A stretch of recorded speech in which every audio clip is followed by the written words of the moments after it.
Two buildings violate a similar urban rule. One receives tolerance and eventually becomes integrated into development. The other receives surveillance and may remain under threat. Why do we call one informal while accepting the other? Ananya Roy uses this tension to challenge a widespread assumption. Urban informality does not simply exist outside the state. Public institutions can also produce, tolerate, and selectively regulate it. This changes the central question. It is no longer enough to locate supposedly informal spaces. We must ask who decides when a practice enters that category. According to Roy, legality, planning, inequality, development, and state power are produced through interdependent relationships. The boundary between formal and informal therefore stops looking natural. The mechanism begins with institutional power to classify and regulate. An urban practice may receive authorization, tolerance, or intervention. Another may remain outside those conditions. This difference helps produce informality itself. The state does not appear simply as a force arriving later to correct something that already exists. It also participates in determining which uses gain recognition and which remain uncertain. Planning belongs to this process because it organizes possibilities across territory. Legality does not operate as a completely external boundary around informality either. Both can be produced through related processes. This can be read as a selective geometry of power. The same institution may permit flexibility in one space and demand strict compliance elsewhere.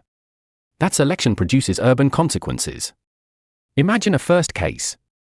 Two areas contain uses that do not fully match established rules. In one area, institutions tolerate the situation and allow it to continue. In another, they decide to intervene. The example is hypothetical and adds no outside facts. It simply reveals Roy's mechanism. If we call only the second territory informal, we may forget that the difference also depends on public decisions. Informality then stops describing only a physical or legal characteristic of place. It also describes a relationship with state power. The supplied facts indicate that regulation can be selective. Our interpretation therefore changes the decisive question. Instead of asking whether state is absent, we ask how it acts and which inequalities different forms of regulation may produce. A second case appears inside planning. Imagine an urban development project that needs to accommodate particular practices in order to advance. Some irregularities may receive tolerance while others become defined as obstacles. We do not need to claim that a specific project works this way. The situation helps explain Roy's relationship between development and legality. Urban development does not necessarily happen after creating a perfect division between legal and illegal practices.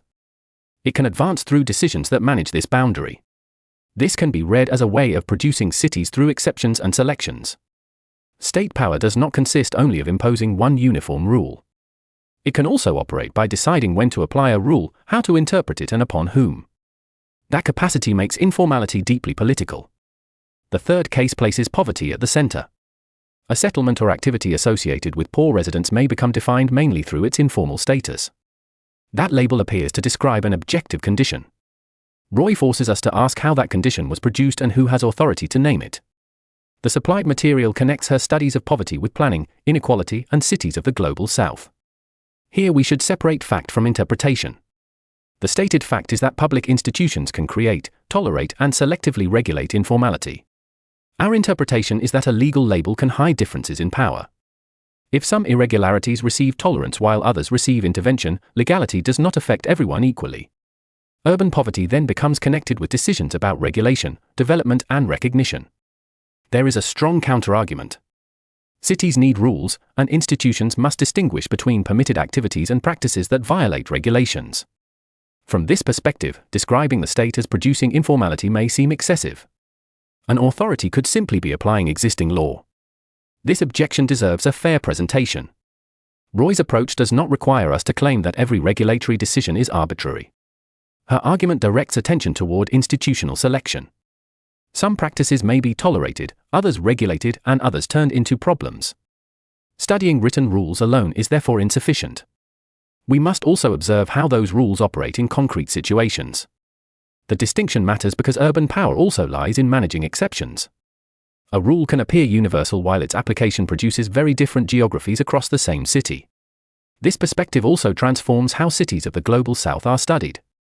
If we begin by assuming that informality simply represents an absence of planning, the explanation already contains its conclusion. Roy offers a different starting point. Informality can form part of how the city itself is produced and governed. This does not mean celebrating informality or ignoring its inequalities. It means recognizing that formality and informality can be connected through public institutions. My editorial reading is that this shift prevents an overly comfortable image of the state. Public power no longer appears only as a machine imposing order on a disordered outside. It can participate in making the distinctions it later manages. The irony is clear: what appears as an exception may depend on remarkably systematic institutional decisions. Our idea of legality changes as well. A simple reading imagines a rule first and a city that either follows or violates it. Roy allows us to think about a more complex relationship. Legality, development, inequality, and state power are produced interdependently. The actual city constantly requires institutions to interpret, tolerate, regulate, and classify situations. These operations distribute possibilities across territory. The supplied facts do not allow us to measure the weight of each mechanism, so we should not invent rankings. They do reveal a fundamental relationship. Informality is not necessarily a territory separated from institutions. It can emerge inside their practices of governance. From this perspective, studying planning also means examining which exceptions it accepts, which irregularities it transforms, and which spaces it decides to problematize. Return to the two buildings from the opening. Both appear to violate a similar rule, yet they receive different responses. Our initial question asked why one becomes recognized while the other remains informal.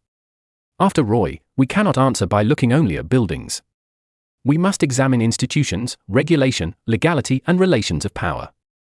Urban informality is not simply what remains outside the state.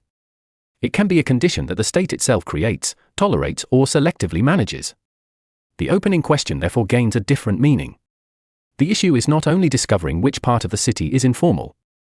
We must also ask who has the capacity to produce that category and apply it unevenly. Understanding informality therefore means studying how the city is governed.